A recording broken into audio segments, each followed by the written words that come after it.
நான் முதல்வன் திட்டம், தமிழ் புதல்வன் திட்டம், மகளிர் உரிமை தொகை திட்டம், விடியல் பயணம் திட்டம், புதுமை பெண் திட்டம், இதெல்லாத்தையும் வரிசைப்படுத்துகிறாருல்ல.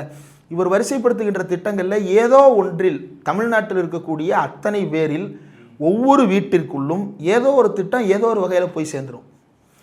வேற எந்த திட்டமும் போகலைன்னாலும் எல்லா வீட்லேயும் விடியல் பயண திட்டத்தின் பயனாளிகள் இருக்கிறார்கள். தமிழ்நாட்டில் இருக்கக்கூடிய எல்லா குடும்பத்திலையும் விடியல் பயண திட்டத்தின் பயனாளிகள் குறைந்தபட்சம் ஒருவர், அதிகபட்சம் 4 பேர் பெண்கள் இருக்கிறாங்கல்ல.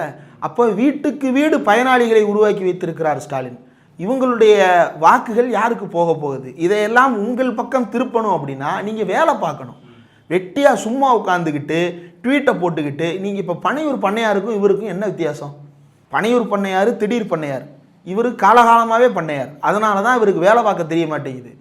உட்கார்ந்த இடத்துல இருந்து ஒருத்தனுக்கு ஆர்டரை போட்டு அடித்து தூக்க சொல்கிறது.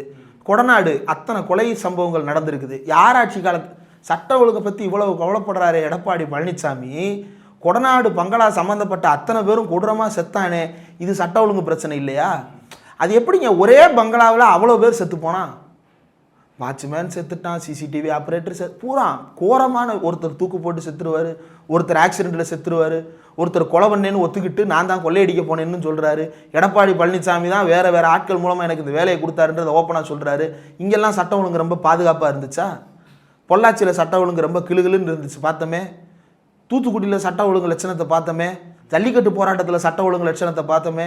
அனிதாவினுடைய மரணத்தை ஒட்டி நடந்த போராட்டத்தில் உங்கள் சட்ட ஒழுங்கு லட்சணத்தை பார்த்தோமே. இப்போது நீங்கள் சட்டம் ஒழுங்கை பற்றி பேசுவதற்கு உங்களுக்கு என்ன அருகதை இருக்குது? தமிழ்நாட்டின் சட்டம் ஒழுங்கு என்பதை முழுக்க ஒரு கேவலமான வகையில் கையாண்டவர் எடப்பாடி பழனிசாமி.